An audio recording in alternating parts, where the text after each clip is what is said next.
The People's Countryside The People's Environmental Countryside Debate Environmental Debate Podcast. The People's Countryside Environmental Debate Podcast. People's Countryside Environmental Debate Podcast. People's Countryside Environmental Debate Podcast. In this day and age, England should be better than this. This isn't a third world country after all. What did the world's uprising of the past use before the internet? If peoples want to overthrow, then surely they need to be more adaptive. This is the People's Countryside Environmental Debate Podcast with me, Stuart the Wild Man Mabbott, and me, William Menkler, who's enjoying the sunshine in Oxford today. Yeah, and we've got the window open in my lounge, which is where we normally record, so you will now start to get some urban sounds of policemen going past with their sirens and fire engines going past with their sirens and ambulances going. Well, you get the message. Anyway, so we don't see the questions before we press record. We come at this cold, so we like to try and be relatable to you guys, because you don't know what the question is going to be either until you press play. So we've got questions today from Anders in Kent, England, and Ross in Dublin, Republic of Ireland. What's Anders' question, William? Anders' question is as follows. Thanks for your question, Anders, and yeah, it's good to hear from you. South East Water have been giving out water bottles to the public during the water supply problems in Kent in January 2026, but some of the vulnerable aren't being supported until community spirit kicks in. The CEO has marked the company at 8 out of 10 for how they've reacted to the problems. In this day and age, England should be better than this. This isn't a third world country after all. Well, you know, I heard people say this. This is the first I've heard about it. No, it was. I've heard people say we shouldn't get these supply problems because it's not a third world country. No. That's not what not being a third world country is. Not being a third world country is we adapt and we sort things out quicker. In a third world country, it's very hard to adapt. You just have to walk a bit further for your water. Whereas the community spirit did kick in. I do think the CEO's rating of himself or his company was a little bit high, because I think they could have done more. Well, you're also going to mark yourself a bit higher anyway. Anyway, yeah, because you've got a self-interest to deal with. Yeah, and ego is a play there as well. Yeah, so... look how good I am. I think it's unfair to... When something goes wrong in this country, you say, it's not a third world country, we're better than this. It goes wrong wherever you are. It's how you adapt. And when I used to have more clients in the gardening business, I used to say to new clients, look, we're not going to get things right every time, but we're very good at sorting out problems. And if you come at me moaning that, I thought you were professional, this shouldn't have happened in the first place, I just say, well, you're demotivating me to work for you. It's unrealistic as well, because we are all human and things don't always go right. I would say also that the CEO talking about something, often CEOs are so far removed from what's happening on the ground anyway, they're not a good indication of what's happening. But I do think the community spirit down in the southeast, I was aware of this. I was watching it back in January. It's taken a while for this question to filter through. And it was interesting how different community groups got together to distribute the water. Yeah. You know, because we have Thames water here.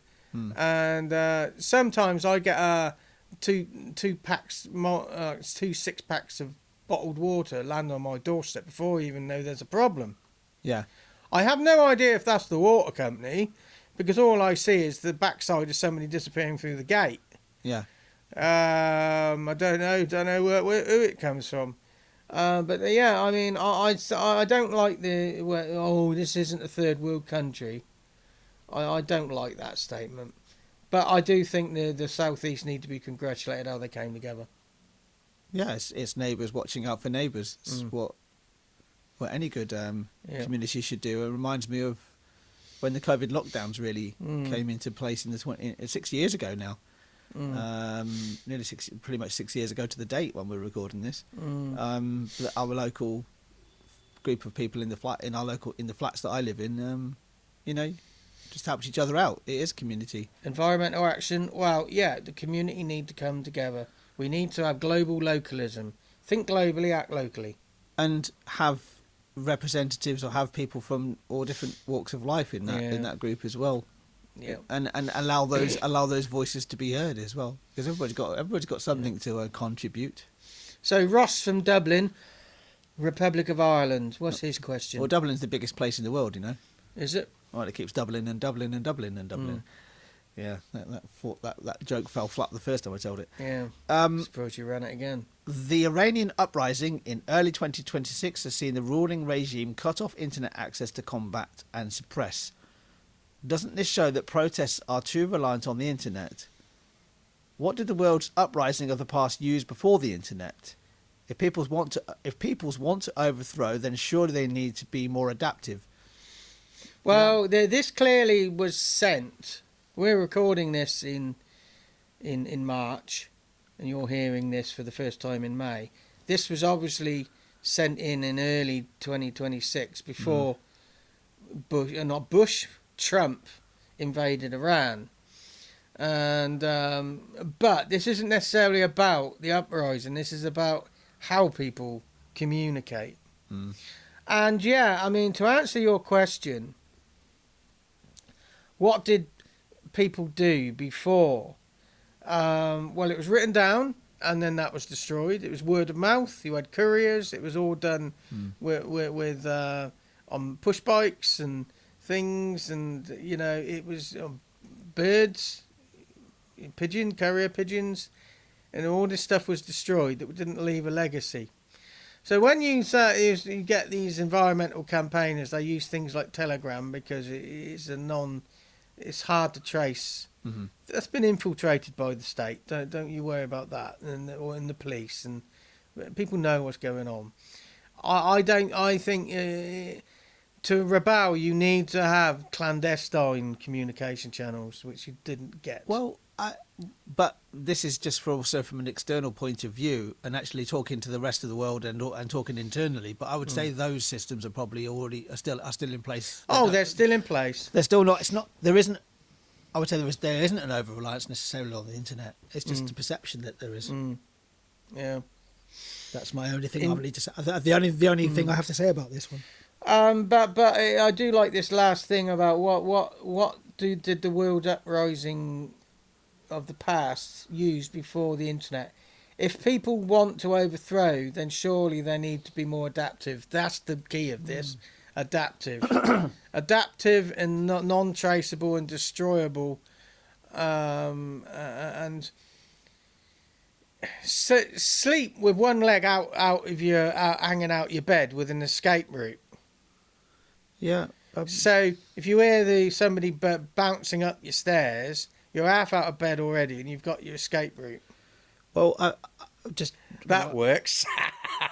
The last two questions there, I'm thinking of a book that I read recently. I visited Manchester last year, if you remember, Stuart. Lucky for you. And it was when I first learnt about Peterloo, the Peterloo massacre.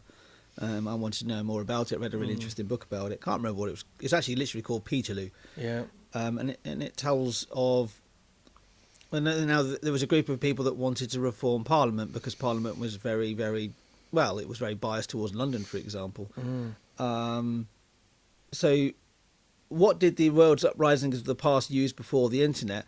The guy's name, is it something Hunt? Henry Hunt, I think his name is. He was a big orator, he was a big speaker of reform in Parliament, and how he actually spread his message was to go out and gather people together, have big gatherings and do impassioned speeches. That's how he would do it. That's what led to the massacre, actually, in Manchester, because that's what he was doing, and they wanted to arrest him, and it escalated from there, that moment. So there's that point. That's one way you can do it. But this whole idea of if people want to overthrow, then surely they need to be more adaptive. Well, yeah, you can at least have the aspiration to overthrow. But actually being able to actually do it is a very entirely different thing. We were talking in a previous episode about what is a belief or attitude that someone gets in the way of your dreams. Yeah. You said that people have the dreams are unobtainable. Yeah. So you could actually look at wanting to overthrow your oppressors. That could actually be unattainable. It shouldn't stop you from doing it. It's a bit like, for example, what also pops into my head in this situation is the protests against HS2. Yeah. HS2 was there was a lot of protest against that, both in London and also along the route. It's still going ahead. Yeah. The goal was not achieved. The goal of stopping it wasn't achieved. So you should always have that sort of idea. Well, we want to overthrow this oppressive regime or wherever it is, but it might not work.